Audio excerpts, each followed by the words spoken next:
Alright guys, I actually want to start this video by saying something that might be of a surprise to you. And this was a secret until now. I just didn't know how to fully express it. I'd like to share with you guys that I am a recovering nice guy. Anyways, if you know, you know. If you don't, you will know after this video. So let's get into it. Ladies and gentlemen, it's your boy, Guy, and you already know. Today we got another book review for you, and it's a good one, so let's get into it, huh? So you probably already know by now, from the thumbnail or the title of this video, and the book we're reviewing today is No More Mr. Nice Guy by Robert Glover.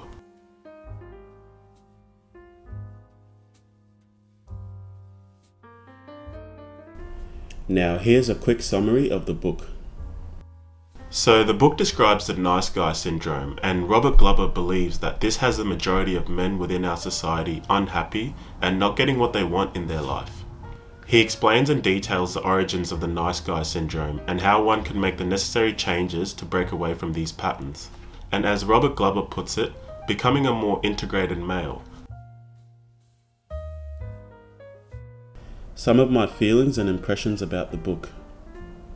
I should add here that I was definitely interested in the audiobook first before I got myself a physical copy of the book. And I know this is a common pattern with some of the books that I've read in the past. I've actually listened to the audiobook twice before reading the physical copy, and I feel as though this is the book that describes me to the T. And honestly man, it scared the shit out of me, and it still does. And that's why it's a book that I'll continue to work on and reflect on over time.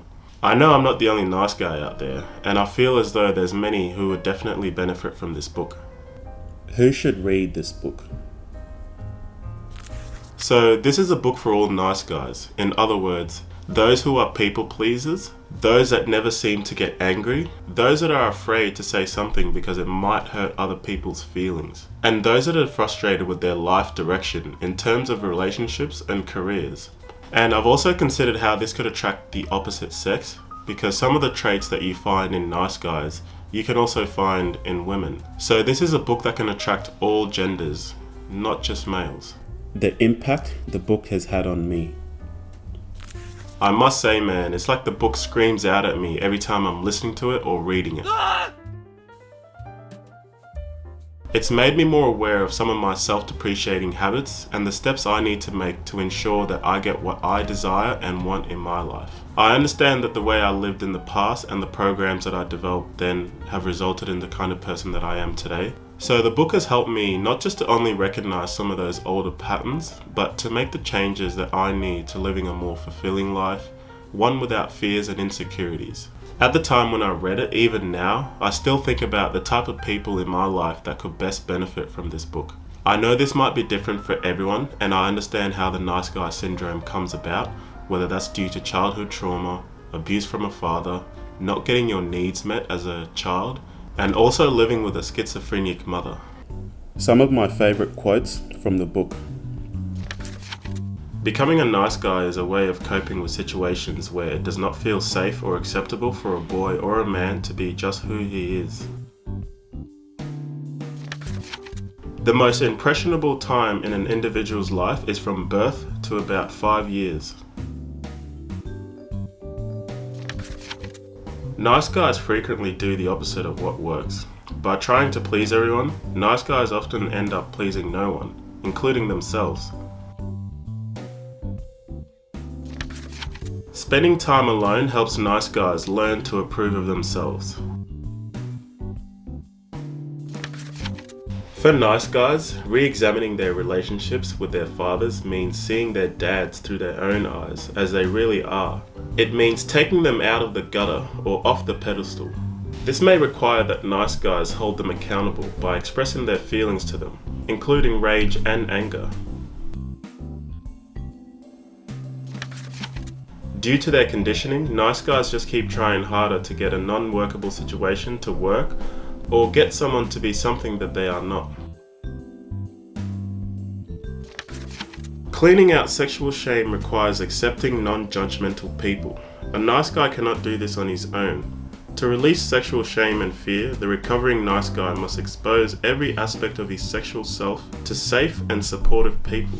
This revealing allows a nice guy to release his shame and fear and free up the emotional energy it took to keep them hidden and repressed. So I know what you might be thinking. What exactly is the nice guy syndrome? And like I said earlier, most of the aspects of the nice guy syndrome don't just apply to men. Women can also take notes from this as well. To start understanding the nice guy syndrome, we need to begin with the characteristics of nice guys. Nice guys are givers. They fix and caretake. They seek approval from others. They avoid conflict. They believe that they must hide their perceived flaws and mistakes. They seek the right way to do things. They repress their feelings. They often try to be different from their fathers. They have difficulty making their needs a priority. They often make their partner their emotional center.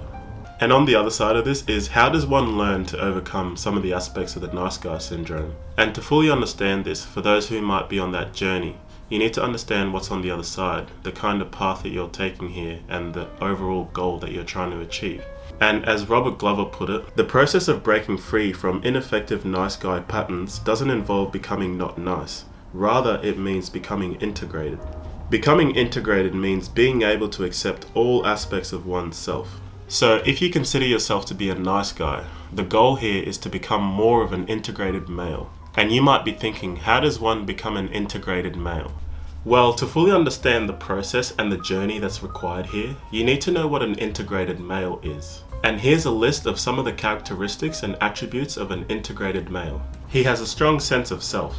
He likes himself just as he is. He takes responsibility for getting his own needs met. He's comfortable with his masculinity and his sexuality. He has integrity. He does what is right, not what is expedient. He is a leader. He is willing to provide for and protect those that he cares about. He is clear, direct, and expressive of his feelings. He can be nurturing and giving without caretaking or problem solving. He knows how to set boundaries and is not afraid to work through conflict. So overall, this is the journey that's going to require you to take a real good look at your life, some of the issues around you, some of the history, some of those dysfunctional habits that you've developed from childhood. And this is a journey that's just going to require you to get really uncomfortable and fully express your inner self. As Dr. Michael Paris has said in his book based on this one, you will have to embark on the greatest adventure of your life, your personal quest for authentic manhood. Now we've come to the end of the video, and that's the book review done. That's No More Mr. Nice Guy by Robert Glover. Once again, I really appreciate you guys for taking the time to watch this video. I just hope that it gets you guys thinking a little bit and gives you some ideas that you can take towards your own journey, your own progression and self-development. Make sure you leave your thoughts that you might have about the book in the comments below, or hit me up and ask me any direct question that you might have. I love talking about this shit, so go ahead. Don't forget to like and subscribe, man. I'm gonna see you guys very soon. See you later.